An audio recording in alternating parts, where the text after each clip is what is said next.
میرے ایک دوست بہت بڑے بلڈر تھے، عید سے 3 دن پہلے ان کا انتقال ہوا، عید سے 3 دن پہلے انتقال ہوا۔ یہ جو حالات آئے، 2 شخصوں کی موت نے مجھے اندر سے ہلا کر رکھ دیا۔ ایک یہ جن کا واقعہ سنانے جا رہا ہوں، اور ایک مفتی فیض الوحید صاحب جو جموں کے اندر ہوا کرتے تھے، بہت بڑے متقی تھے۔ انتقال سے 6 دن پہلے، مرض وفات تو اعتکاف کی حالت میں شروع ہو گیا تھا، لیکن انتقال عید کے 3-4 دن کے بعد ہوا۔ وصیت نامہ لکھا 6 دن پہلے، اور لکھا الحمدللہ میرے ذمے کسی کا قرض نہیں ہے، الحمدللہ میری کوئی عبادت میرے ذمے باقی نہیں ہے، میں سب کچھ ادا کر چکا ہوں جی، اور یہ جو میرا گھر ہے وہ اسی طرح سے تقسیم کرنا ہے، نرینہ اولاد تھی نہیں، بیوی اور بچیاں تھیں، ان کو اس طرح سے تقسیم کرنا ہے۔ اور پھر آگے ایک عجیب جملہ لکھا جو اہل علم حضرات کے لیے بہت ہی نفع بخش ہے۔ لکھا کہ میری تقاریر اور تحاریر اس کو حرف آخر نہ سمجھا جائے، میری تقریروں کو اور تحریروں کو حرف آخر نہ سمجھا جائے، میں ناقص العلم والعمل انسان ہوں، ناقص العلم والعمل انسان ہوں، لہٰذا زمانے کے موجودہ دور کے جو علماء صلاح ہیں، جو اس کے اندر تسامح دیکھے، جو غلطیاں دیکھیں وہ اس کی اصلاح کریں اور ان کی اصلاح کو قبول کیا جائے، میری بات کو حرف آخر نہ سمجھا جائے۔ یہ دل گردے کی بات ہے، یہ کتنی بڑی بات ہے۔ تو ایک تو ان کی موت نے ہلا کر رکھ دیا، اور ایک یہ رشید خان، اللہ پاک نے عجیب صلاحیت عطا فرمائی تھی۔ میرے یہاں ایک مرتبہ اپنے بیٹے کو لے کر آئے جو ڈاکٹر تھے، ڈینٹسٹ ڈاکٹر بنے، نعیم خان ان کا نام۔ جمعہ کی مجلس میں آئے، حضرت یہ میرا بیٹا ہے ڈاکٹر نعیم خان، ڈینٹسٹ ڈاکٹر بنا ہے، آپ دعا فرما دیجیے، اللہ پاک آپ کی آنکھوں کی ٹھنڈک بنائے اور دست شفا اس کو عطا فرمائے۔ وہ اپنے گھر، میں اپنے گھر۔ 3-4 دن کے بعد پھر وہ کسی کام سے آئے، 4 دن کے بعد کچھ باتیں ہوئی، جب چلنے لگے تو رخصت کرنے کے لیے دروازے تک پہنچا، کہا حضرت وہ جو بیٹا تھا نا نعیم خان، میں کہا ڈاکٹر نعیم خان، حضرت پرسوں اس کا نکاح ہو گیا اور کل میں نے اس کا ولیمہ بھی کر دیا۔ میں نے کہا بہت خوب، لیکن اس دن تو آپ نے ڈاکٹری کی دعا کروائی تھی، ڈاکٹر بننے کی، یہ تو نہیں بتایا تھا کہ اس کا نکاح بھی ہونے والا ہے، اس کے لیے بھی ہم دعا کرتے۔ حضرت اس وقت طے نہیں تھا۔ مگر ٹھہرو، آؤ واپس صوفے پہ لے کے بیٹھو، بتاؤ مجھے۔ میں نے یہ سوچا بڑے امیر ہیں، بڑے مالدار آدمی ہیں، چٹ منگنی پٹ بیا، پیسوں کی بنیاد پر سارے انتظام، کیٹرنگ والے بھی آگے ہوں گے اور گیدرنگ والے بھی آگے، سب کی سب ہو گیا ہوگا۔ کہ حضرت ہوا یہ کہ میں آپ کے پاس سے گیا، دوسرے دن میں اپنی سالی کے گھر گیا، اپنے ساڑو کے یہاں۔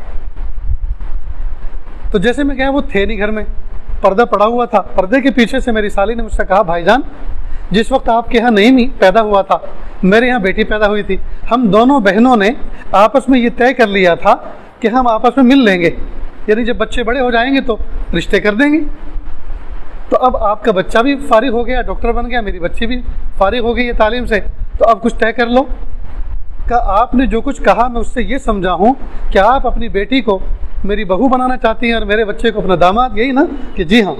کہ اس میں کیا حرج ہے، ابھی منگنی کر لیتے ہیں، ابھی نکاح کر لیتے ہیں اور ابھی رخصتی کر لیتے ہیں۔ کہ بھائی جان مذاق مت کرو، کہ نہیں مذاق کرنا میرا حق نہیں ہے، شرعی پردہ بیچ میں حائل ہے، میں کیوں مذاق کروں، میں جو کہہ رہا ہوں وہ کہہ رہا ہوں جو میرے رب کو پسند ہے۔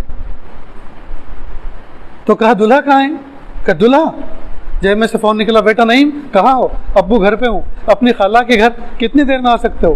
کہ حضرت ابو کہاں ہو آپ؟ کہ میں موسالی میں ہوں۔ ابو 15 منٹ، آ جاؤ۔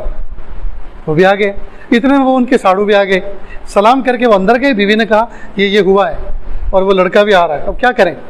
تو وہ ذرا اور پیچھے گئے کمرے میں اور خاندان کے کسی بڑے سے جس کی وہ رائے لیا کرتے ان کو فون کیا، ایسے ایسے رشید خان میرے ساڑو آئے ہیں، اہلیہ نے ایسی بات کہی، انہوں نے ایسی بات کہی، لڑکا بھی آ رہا ہے، اب کیا کروں؟ کہا اگر رشید خان جیسا تمہیں سمدھی مل رہا ہے اور رشید خان جیسے باپ کا بیٹا تمہیں داماد مل رہا ہے، بہت مبارک ہو، کر لو، جیسا وہ کہے ویسا کر لو۔ وہ آدمی بزرگوں کی صحبت یافتہ ہے، وہ ہٹے گا نہیں، ڈٹا ہے، اس لیے کر لو، ہمیں کوئی اعتراض نہیں۔ خیر بیٹھ گئے، وہ لڑکا بھی آ گیا۔ باہر نکلے، 2-4 لوگ کھڑے تھے، ارے بھائی آ جاؤ، کچھ نیک کام ہونے جا رہا، آ جاؤ۔ 10-12 لوگوں کو جمع کر لیا، امام صاحب کو بھی بلا لیا۔ بیٹے سے کہا بیٹا میری گاڑی کے ڈیش بورڈ میں کچھ پیسے رکھے ہوئے لے کر آؤ، اور امام صاحب سے کہا امام صاحب وہ سونی کو ذرا فون کرو، آج کے زمانے میں مہر فاطمی کی جو چاندی ہے اس کا کیا کیش بنتا ہے، 60-70 ہزار روپے اس زمانے میں بنتے تھے، سامنے گن کے رکھ دیے، یہ ہے مہر، امام صاحب نکاح پڑھاؤ۔ نکاح ہو گیا۔ اس کے بعد مبارکباد دی، سب گلے ملے. پھر کہا بیٹا نعیم اپنی اہلیہ کے ساتھ 1.5 گھنٹہ میں دیتا ہوں ان کو، 1.5 گھنٹے میں تیار کریں اور اپنی اہلیہ کے ساتھ اور اپنی ساسو ماں کے ساتھ جو آج سے تمہاری خالہ بھی تھی اور اب ساسو ماں بھی بنی، ان کو بھی ساتھ لے کر آؤ تاکہ اس کو الگ سے کچھ عجیب سا فیل نہ ہو. ساتھ میں اس کی ماں کو بھی ساتھ میں لگے. اور وہ چلے گئے، بازار گئے، 2-4 کلو قیمہ خریدا اور کچھ بسکٹ اور مٹھائی لی. رات آ گئی، صبح ہوئی، بچوں کو سب کو اٹھایا، گھر والوں کو کہا دیکھو فجر کے لیے جا رہا ہوں، میرے محلے کی مسجد کے اندر 20 سے 25 لوگ ہوتے ہیں، اتنی روٹی بنا لو، قیمہ بھون دو، پکا دو، دسترخوان سجا کے رکھو اور چائے گرم گرم بنا کے رکھو، فجر کی نماز کے بعد ولیمہ ہونے والا ہے. فجر کی نماز میں آئے، سلام پھیرا امام صاحب نے، کھڑے ہوئے، بھائی میں رشید خان، میرا بیٹا نعیم خان، رات اس کا نکاح ہو چکا اور ابھی ولیمہ ہے. امام صاحب، مؤذن صاحب، سارے مصلی میرے گھر تشریف لائے دعا کے بعد اور ولیمہ کھا کے بچوں کو دعا دے. اب وہ تو چلے گئے انتظام میں. اب سارے لوگ جوتے چپل پہنے اور کہہ رہے بھائی کیسا نکاح، کیسا ولیمہ، کیا ہوا یہ؟ لوگوں نے کہا کہ وہ کوئی بیوقوف آدمی تو نہیں تھا جس نے پاگل پن میں ایسا کچھ کہا، وہ کیپیبل آدمی ہے، جو کہا اس پہ یقین کرو، چلو اپنی آنکھوں سے لائیو دیکھ لیتے ہیں کیسا ولیمہ ہوتا ہے. فجر کے بعد گئے تو دیکھا قیمہ جی اس میں خوشبو پھوٹ رہی تھی اور مہک رہی تھی، دسترخوان پہ مٹھائیاں سجی ہوئی تھی، بسکٹ رکھے ہوئے تھے، گرم گرم چائے حاضر تھی. سب لوگوں نے ناشتہ کیا اور دل سے مبارکباد پیش کی. میں نے کہا رشید خان مبارک ہو تم کو، مجھ جیسا کوئی آدمی اگر سادگی کے ساتھ نکاح کرتا تو لوگ مجھے یہ تانا دیتے مولوی صاحب کے پاس خرچ کرنے کو کچھ تھا نہیں، تو سادگی کی آڑ میں، سنت کی آڑ میں اپنی غربت کو چھپا لیا. لیکن آپ جیسا کروڑ پتی آدمی جب ایسا کام کرے گا جی تو یہ مثال بنتا ہے آنے والی نسلوں کے لیے. اور نہ جانے کتنوں نے، پھر میں نے باقاعدہ، میرے یہاں ایک منتھلی میگزین نکلتی ہے دوائی دل نام کی، اس پہ اس کو لکھا اور الگ سے بھی ہینڈ بل بنا کے اس کو تقسیم کیا، شادی ہو تو ایسی. میرے بھائیوں کرنے کے کام تو بہت ہیں، کرنے کا ارادہ کرو تو کرنے والے تو بہت ہیں. یہی رشید خان جب انتقال ہوا میرا بہت دل ٹوٹا. میں اعتکاف میں تھا، عید کی نماز پڑھتے کے ساتھ ہی سیدھا میں نے گاڑی منگوائی بچوں سے اور سیدھا میں ان کی قبر پہ گیا. گھر کے سارے افراد انتظار کر رہے تھے، کچھ تعزیتی گفتگو ہوئی، پھر کچھ علماء صلاح میں بہت سی ان کی مناقب بیان کر رہا تھا. تو ایک عالم نے کہا حضرت میں ان کے گاؤں میں مکتب کی تعلیم دینے کے لیے جاتا تھا، ایک مرتبہ مجھے ملے اور کہا آپ ہمارے گاؤں میں بچوں کو پڑھانے آتے ہیں، تنخواہ تو ادارہ جو بھی دیتا وہ، لیکن ہر مہینے 2000 روپے میری طرف سے ہدیہ قبول فرمائیں. ہر مہینے مجھے 2000 روپے دیتے اور جہاں بھی کہیں شادی بیاہ میں کسی جگہ ٹکرا جاتے چپ چاپ جیب میں سے کوئی بھی رقم نکال کے مٹھی باندھ کے میرے جیب میں رکھ دیتے تھے. ایک مرتبہ کہا کہ دیکھو مولانا آپ امت کے چھوٹے چھوٹے بچوں کو پڑھاتے ہیں، ہم آپ کا حق ادا نہیں کر پاتے. کئی مرتبہ ہماری بیماری آتی ہے، اگر کوئی ایسا موقع پیش آئے جب بڑا خرچ سامنے آ جائے تو بے تکلف میرے آفس پر آ جانا، میٹنگ ہو رہی ہو تو دیکھ کے چلے مت جانا، فوراً میٹنگ میں آ جانا دروازہ کھول کے، اور یوں بھی مت کہنا پیسے دو، بلکہ یوں کہنا رشید خان آپ کے پاس جو میرے پیسے رکھے ہوئے ہیں نا اس میں سے 4000 کی مجھے ضرورت ہے. کیسا پردہ رکھتے تھے تاکہ کوئی یوں نہ کہے کہ ایک عالم بھیک مانگتا پھر رہا ہے سیٹھوں کی آفس میں آ کر، بلکہ سب کو یہ میسج جائے کہ یہ محتاج نہیں ہے، یہ تو اتنے بڑے آدمی ہیں کہ رشید خان جیسے آدمی کو پیسے استعمال کے لیے دیتے ہیں. اور نیت یہ کرنا آپ کی قسمت کے پیسے جو میرے پاس رکھے ہوئے ہیں آپ ان میں سے لینے کے لیے آئے. عامی آدمی تھا، بالکل عامی آدمی تھا، لیکن بزرگوں کی صحبت ملی، اللہ پاک نے کندن بنا دیا. کئی مدرسوں کے ذمہ دار تھے. حضرت مولانا غلام وستانوی صاحب دامت برکاتہم کہ جو مدرسہ عقل کنواں میں ان کے جو اسٹاف کی مسجد ہے، اس مسجد کے سامنے بستی ہے، اس میں ایک مکتب قائم کیا جس میں حضرت مولانا غلام وستانوی صاحب دامت برکاتہم کے ادارے میں پڑھانے والے اساتذہ کے بچے ان کی مکتب میں پڑھتے. اور بچے جب فارغ ہوتے یعنی سال پورا ہوتا، امتحان دیتے، اس میں پہلا نمبر لاتے، تو پہلا نمبر لانے والے بچیوں کو سونے کے بندے، سونے کے ایرن دیتے انعام میں.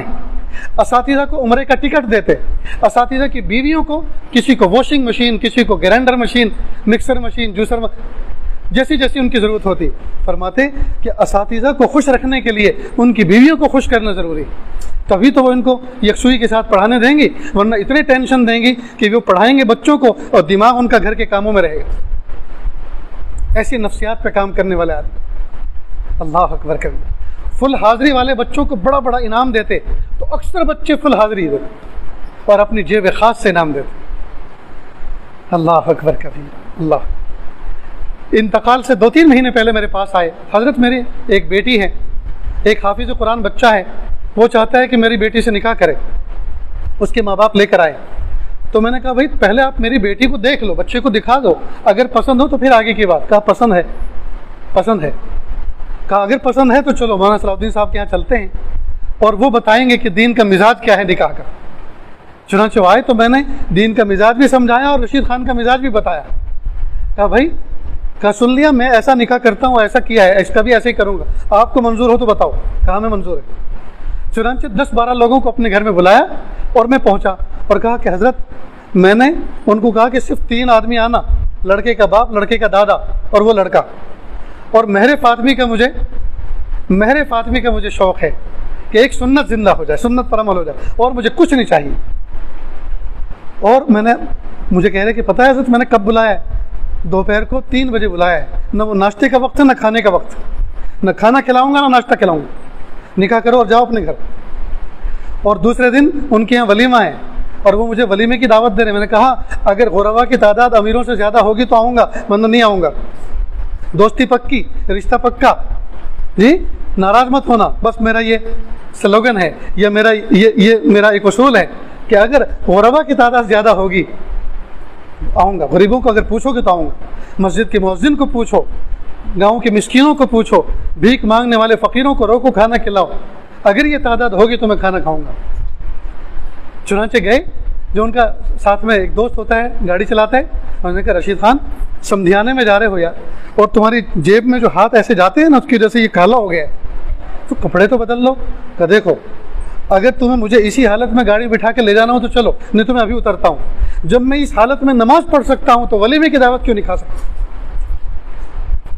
جب ان کپڑوں میں عمرہ کر سکتا ہوں, حج کر سکتا ہوں, حرم جا سکتا ہوں, تو میں اپنے سسرال سمدھیانے میں کیوں نہیں جا سکتا؟ میرے بھائیو, دین کو ہم سمجھنے کی کوشش کریں, دین کے مزاج کو ہم سمجھیں. یہ پیسہ شان دکھانے کے لیے نہیں. نواب لوگ تو دنیا سے چلے گئے اور جو کار خیر کر کے گئے اللہ ان کو اس کا اجر عظیم عطا فرمائے, لیکن ہم خالی پینے کی نواب بنے پھر رہے ہیں. شیروانی جس میں ہر وقت پریشانی رہتی جی, اور شوٹیڈ اور بوٹیڈ. ہائے ہائے, ہم نے اپنی دولت کو اس مٹی کے بدن پہ خرچ کیا, کپڑوں پہ خرچ کیا. جو کپڑے دکھانے کے لیے پہنے جائیں, قیامت کے دن اللہ تعالیٰ اس کو ذلت کا لباس پہنائیں گے. میں کئی مرتبہ آئینے میں پگڑی باندھتا ہوں تو بار بار اپنے نفس کو ٹٹولتا ہوں. یہ اس لیے تو نہیں ہے کہ میں علامۃ الدہر نظر آؤں, یہ اس لیے تو نہیں ہے کہ کوئی بڑا شیخ نظر آؤں, یہ اس لیے تو نہیں ہے کہ ذرا میں ممتاز نظر آؤں سب میں, اس لیے تو نہیں پہن رہا. کئی مرتبہ پہنتے کھول کے چھوڑ دیتا ہوں, صرف ٹوپی میں مسجد جاتا. مجھے اپنے نفس کا علاج خود کرنا ہے. ہم خود اپنے اوپر نگراں ہیں, ہم خود اپنے اوپر نگراں بنیں. ہم سے بہتر نگراں کون ہو سکتا ہے؟ اپنے نفس کے ڈھکوسلوں سے, چوچلوں سے بچیں. اس نے ہمیں بڑا تباہ کیا ہے.